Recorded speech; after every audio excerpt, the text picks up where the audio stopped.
आत्मदेव को गोकर्ण जी महाराज ने कहा, दुखी मेरा भाई नहीं करता, दुखी आपका मोह करता है। जिस दिन मोह छोड़ दोगे, नितराम पिबत्वम, सेवा कथा रस महो, जीवन में 2-3 चीजें रह जाएं तो तुमसे ज्यादा सुखी कोई नहीं। क्या? नैनों से भगवत दर्शन, जिब्या से भगवान का गायन, श्रवणों से भगवान की कथा का श्रवण हो जाए, और चरणों से तीर्थ भ्रमण, हाथों से साधु संतों की सेवा। निश्चित तौर पर कहता हूं, तुमसे ज्यादा सुखी संसार में कोई नहीं होगा, तुम सर्वथा सुखी हो जाओगे। अभी तो कथा शुरू हुए बहुत कम टाइम हुआ है, लेकिन आप अपने चेहरे की रौनक देखिए, क्या पनप रही है। क्यों पनप रही है? क्योंकि यहां तुम बुरा काम करने नहीं आए, यहां तुम ठाकुर जी की कथा सुनने आए हो, और भगवान की कथा तुम्हें इंटरनली हैप्पी करती है। ये संसार जो है ना, वो आउटसाइडर, जो हमारे मन के आउटसाइड, बॉडी के आउटसाइड में, ये हमें हैप्पी दिखाता है, होते नहीं है। लेकिन हैप्पी हम लोग होते हैं inside, when I listen the Shrimad Bhagwat Katha. जब हम भागवत सुनते हैं तो हम लोग खुश हो जाते हैं, आनंद में डूबने लग जाते हैं। बोलो राधे राधे।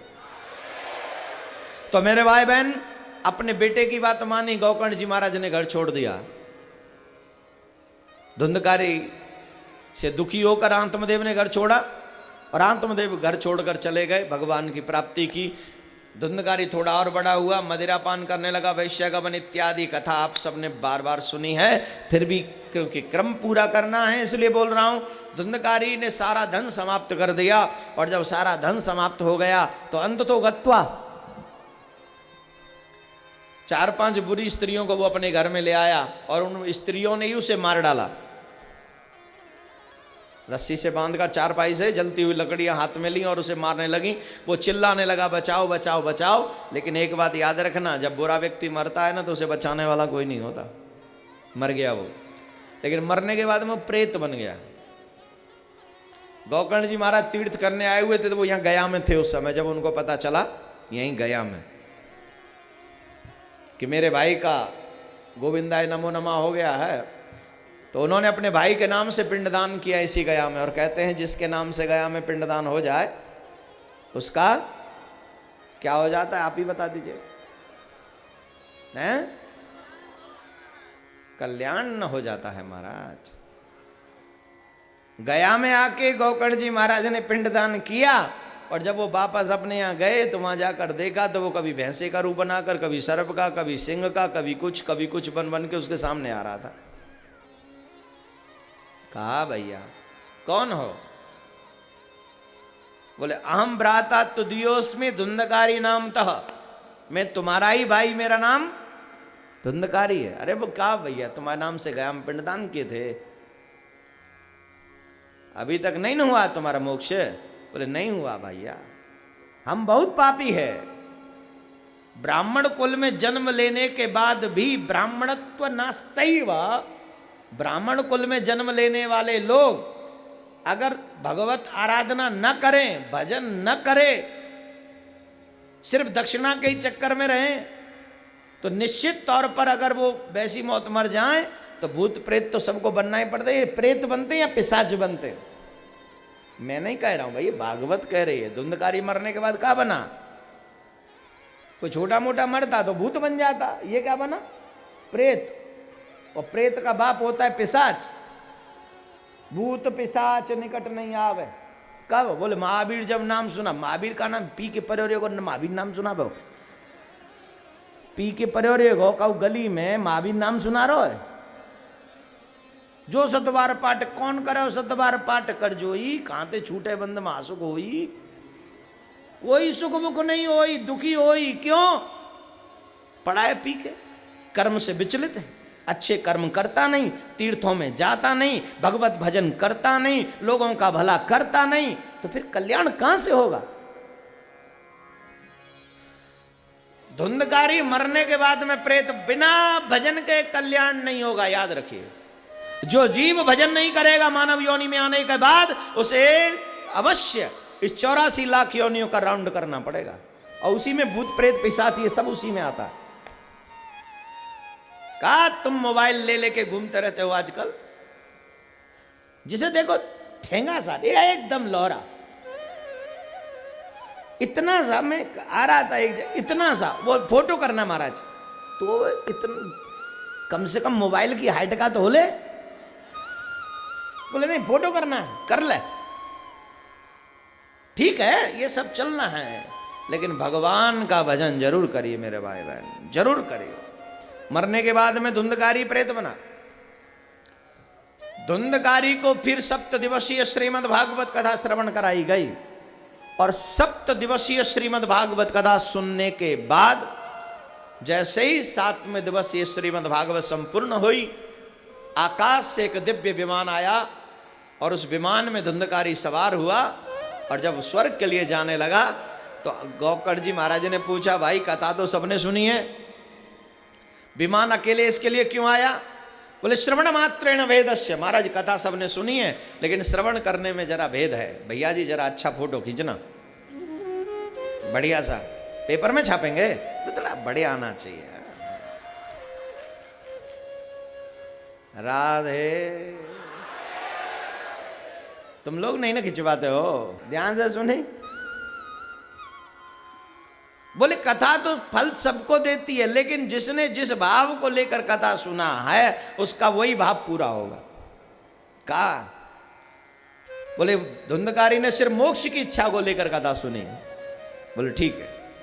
अगली बार फिर कथा हुआ, सबने जो इच्छा रखी भगवान के धाम के लिए प्रस्थान किया।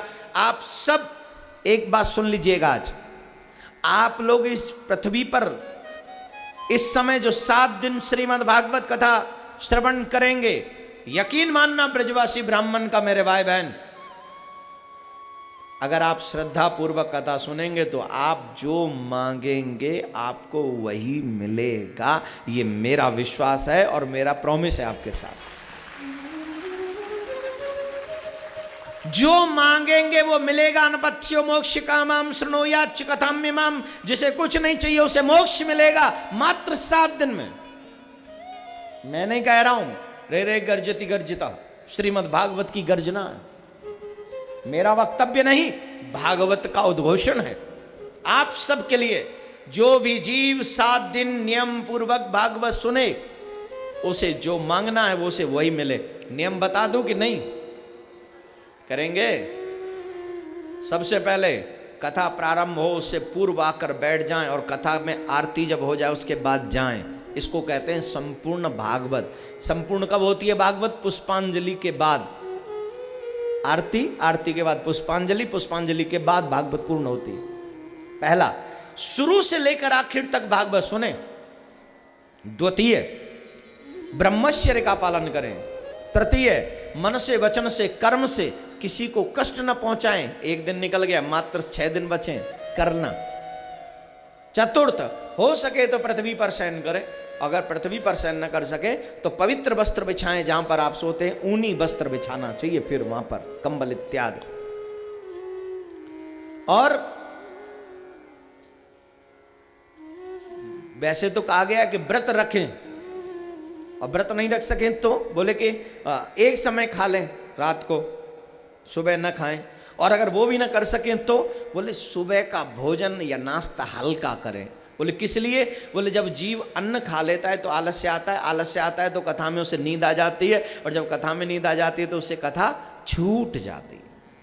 एन के न प्रकारेण उपाय यही है कि दोपहर सुबह का भोजन हल्का करें, और बढ़िया से अपना मुंह धो धा के पानी वाली डाल डूल के बढ़िया ढंग से बैठें, जिससे आपको आलस्य ना आए।